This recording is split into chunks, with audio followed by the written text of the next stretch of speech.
Sidang pra-peradilan kasus TPPU, kuasa hukum Panji Gumilang hadirkan saksi dan ahli.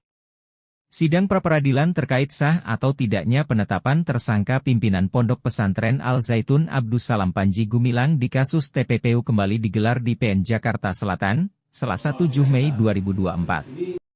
Agenda persidangan kali ini adalah mendengarkan keterangan sejumlah saksi yang dihadirkan pihak pemohon. Di antaranya wali santri dan relawan Pondok Pesantren Al-Zaitun.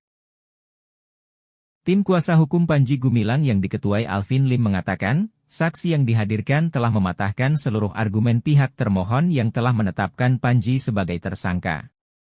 Menurutnya, prosedural penyelidikan dan penyidikan serta penetapan tersangka telah cacat formil. Sidang hari ini pemeriksaan saksi dari pihak pemohon ya. Tadi ada saksi fakta 6 orang dan saksi ahli 4 orang. Saya lihat tadi kesaksian dari para ahli itu sudah mematahkan ya penetapan tersangka yang tidak sah. Jadi ahli dengan jelas sekali menyatakan bahwa seluruh proses mereka penyidikan dan serta penetapan tersangka itu dilakukan secara melawan hukum formil di situ. Ya nggak kasih SPDP di situ. Terus bahkan yang ngasih keterangan pers harusnya Kabareskrim atau Kapolri ini maradir di situ, dan banyak hal lainnya seperti yang tadi dibilang bahwa nggak ada mens rea. Ya mereka mempermasalahkan adanya akte tanah yang pakai nama pengurus dan disebutkan oleh ahli bahwa itu bukanlah pidana. Karena kalau orang mau pidana, mau ngambil atau mau nyolong, dia nggak akan bikin surat dan bilang bahwa ini bukan punya saya. Justru dia akan ambil, dia jual, dia akan mengaku itu punya dia. Jadi dengan tidak adanya mens rea, pidana ini nggak ada di situ. Nah itu yang tadi sudah kami berhasil buktikan di persidangan. Hukum ini bukan hanya cacat hukum, ini saya bisa bilang kriminalisasi tingkat tinggi. Ya, belum ada alat bukti tadi, masa keterangan saksi orang tuh seharusnya dijadiin tersangka kalau punya 2 alat bukti. Jadi yang mendahului itu alat buktinya dulu 2, baru dijadiin tersangka.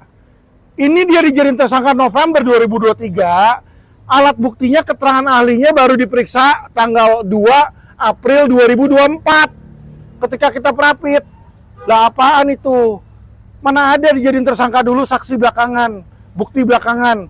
Ya ini sangat-sangat, karena uang ratusan miliar itu semua diblokir. Dan uang ini uang untuk kepentingan masyarakat loh. Ya santri-santri, ya ulama-ulama di pesantren. Mereka nggak mikirin ke sana. Mereka cuma mikirin, mereka ambil aja buat mereka pribadi. Itu nggak boleh seperti itu. Ya, jadi saya jujur sangat kecewa. Saya bilang kepada pihak kepolisian dalam hal ini, bukannya mereka nggak ngerti hukum. Mereka sudah tahu hukumnya, mereka sengaja langgar.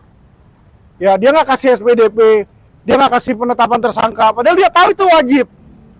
Dia bisa bilang, emang kalau gua nggak kasih, ada korelasinya. Berarti kan dia tahu harusnya ngasih. Dia tidak mau ngasih. Ya bagaimana hak seorang tersangka yang seharusnya dikasih nggak dikasih. Penetapannya pun ngawur di situ ya. Jadi